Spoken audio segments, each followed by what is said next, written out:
Keith Parker, the head coach of the Salem tennis team. Coach, what a week it's been for you guys. Thank you so much for coming on and joining us on this wonderful Friday afternoon. Yeah, thanks for having me. I'm glad to be here. Coach, what we always do with all of our area coaches and their first appearance on the show, we always like to start off with a sort of meet the team segment. So I want to give you the chance to shout out all the stars of the Salem tennis team this year. That's awesome. Yeah, we've got a great squad. I actually took over the coaching position last year. We had 11 guys. None of them had played a competitive tennis match, and so that's kind of where we started last year. Had a good season, but then the guys have put in the work in the off season. So I'll kind of run down our lineup. Number one singles is Tyler Parker. He's off to a great start. He's currently 5-1. Zach Parker plays number two, and he's off to a great start as well at 5-1. Our three singles, we've kind of moved it around. We've had Luke DeLand, who played three singles for us last year. We've also had a German foreign exchange student named Sophie Faulenbach, who I have dubbed the German juggernaut, and she's pretty great. Our one doubles team is currently undefeated. That's Christian Chappell and Nick French. And then at two doubles, we've got Drake Harkleroad, and we've kind of mixed in some different folks. We've got Camden Sampson, who's of the Salem basketball fame. He actually picked up a racket for the first time about a month and a half ago, and he's worked his way, played a lot of varsity matches thus far. So that's kind of the varsity squad. So there you go. You come into this, like you said, last year you took over the program and no one had played a competitive tennis match on the team, and you're just kind of figuring things out.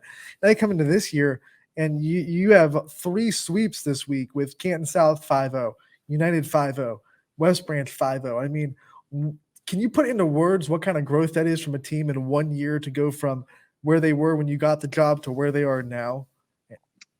Yeah, I mean, tennis is one of those sports that the season is so fast and there's so many matches so quick that you really have a hard time getting better during the season.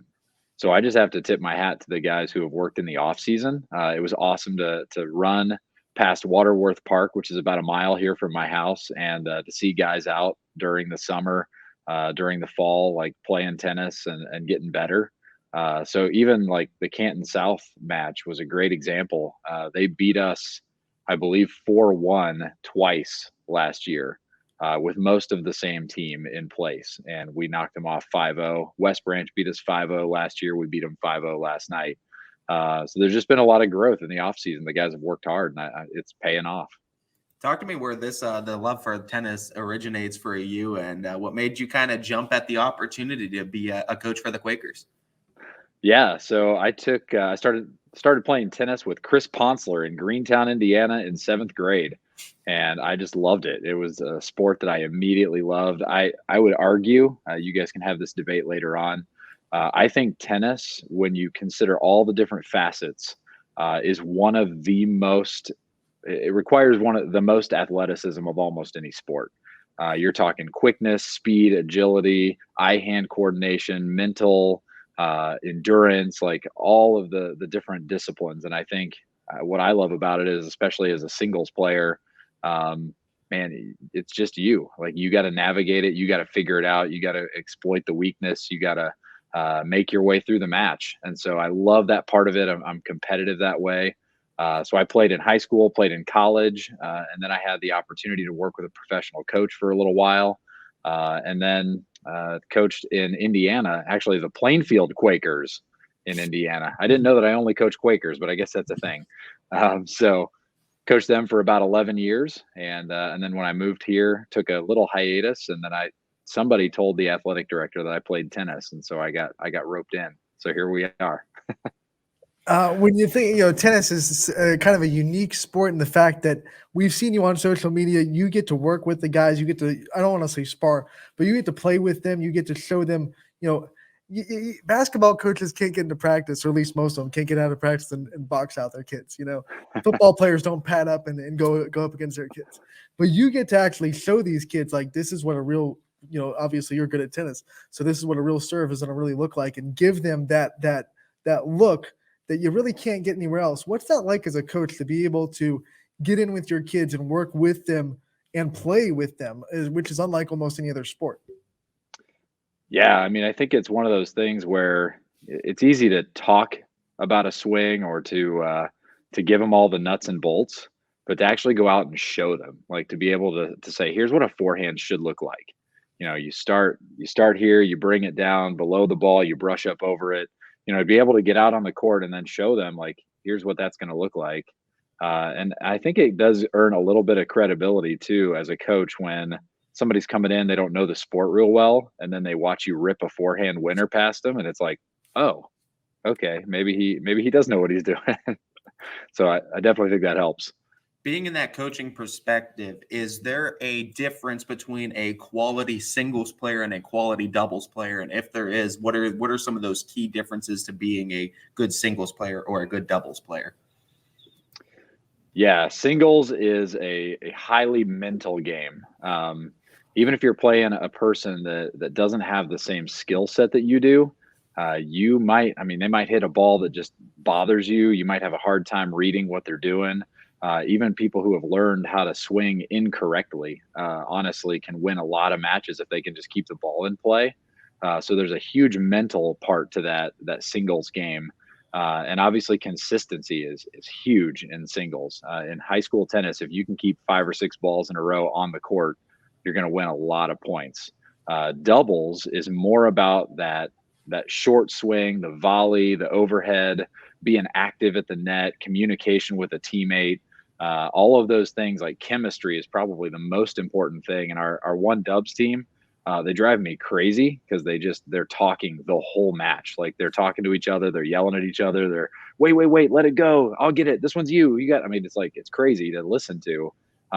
But they've learned the art of communication and chemistry, and so they do that well, which makes them a force to be reckoned with. So those are definitely different things. Sometimes a great doubles player isn't a great singles player.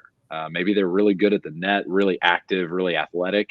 But maybe they're not great at the singles. They can't keep that many shots in play, but they might have a big serve or a great volley, and they can kind of contribute in that way. So definitely a couple different skill sets.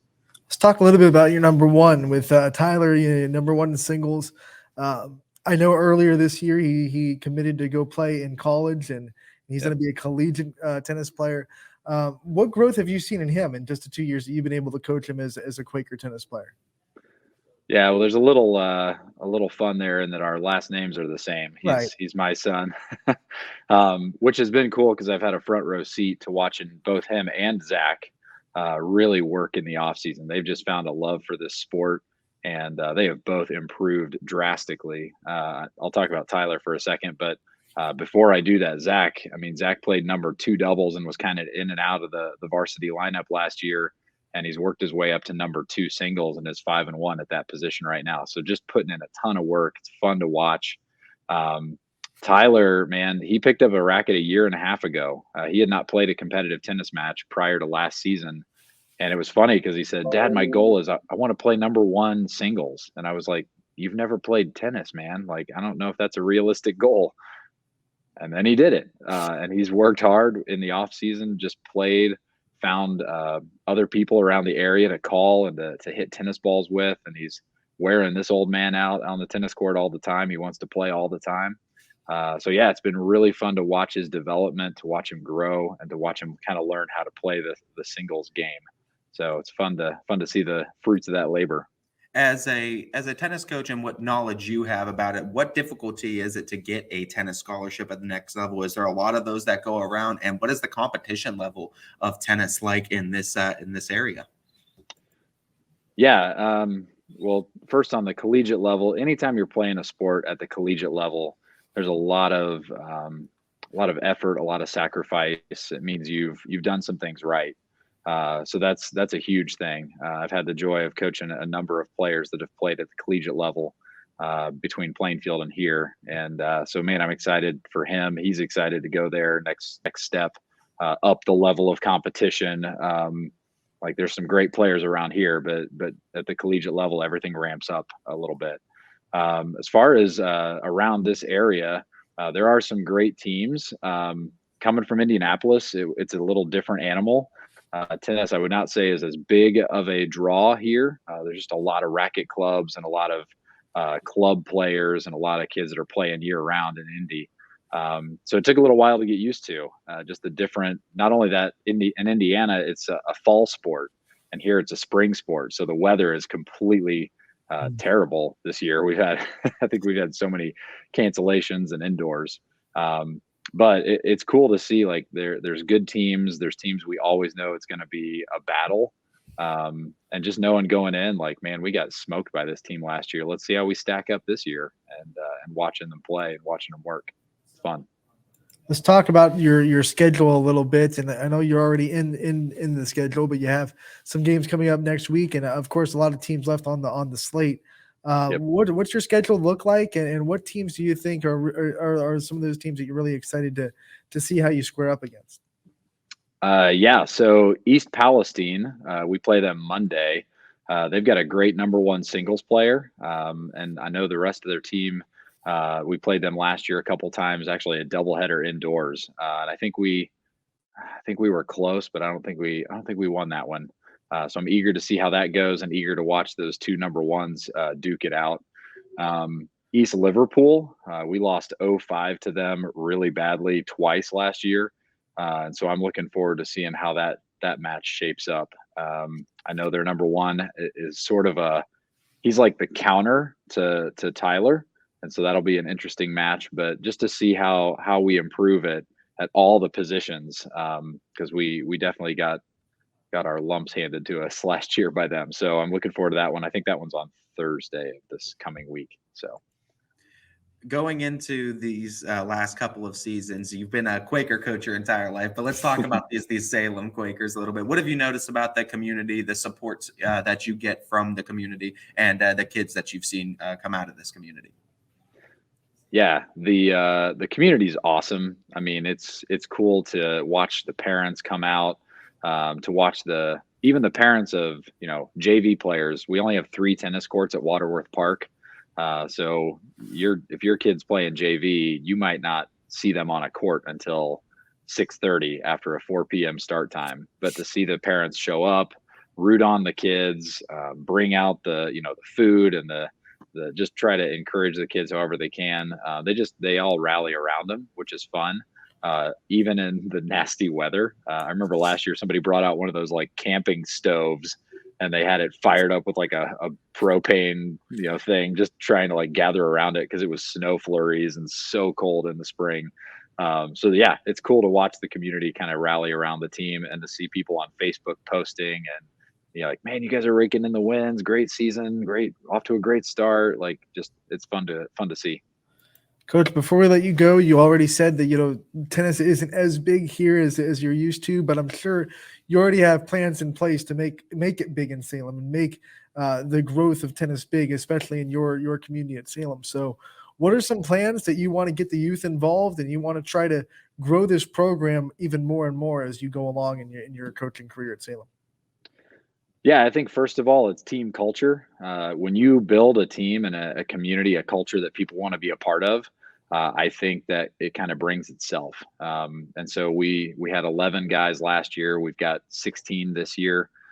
Just watching that growth is cool, and getting students that maybe are just brand new to the sport, getting them match opportunities, I think is important. And so I try to rotate kids through and get them match experience. We actually started this past winter down at the Salem Racket Club. We did a winter tennis clinic for the area schools, and had a number of our Salem kids that signed up for that, just trying to get better, trying to learn even when there's snow on the ground. And so, yeah, trying to just make the sport a little more, I guess, more knowledgeable, more public, more out there, so that people can go, hey, that actually sounds kind of fun. Let's try that out. Coach, before we let you go, I want to give you the opportunity to just shout out any other big names in the Salem tennis community and the team that maybe help out with the team in any other way that you'd like to give a little bit of spotlight to. Yeah, I mean, obviously the booster clubs and the athletic director, Matt Freeman, does a great job. Man, it's just a cool community to be a part of, and big thanks to the parents of the students. They do so much behind the scenes. And it's fun to be a part of it and fun to watch it grow. So I don't know that I have any others. I will share this fun little thing. This is a little goofy culture thing for you before I go. Every match we give out this little award to the player who did something awesome, and this has been a part of our fun culture that we're trying to build. This is called La Tenedora de Fuerte, meaning the fork of power. It's actually a fork stuffed inside a tennis ball, and it's kind of a fun little gift, a little gimmick. We give it out. The kid keeps it until the next match, and then they bring it back and we award it to somebody else. So big shout out to La Tenedora de Fuerte. Who won La Tenedora de Fuerte last night against West Branch? So actually Tyler Parker won. It was his first time getting it this season. He had great mental attitude and a tough match against Noah Johnson from West Branch. So yeah, we don't always give it to the kid who wins. We might give it to the kid who just has the best mental attitude, who does something awesome that we want to drive that behavior. So it's a fun little gimmick. I can get you one, Anthony. Yes.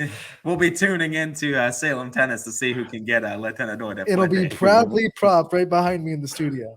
All right. I love it. All right, Coach. Thank you so much for taking the time to join us. We appreciate the time. We appreciate getting us a little bit involved in tennis, our first tennis interview of the year.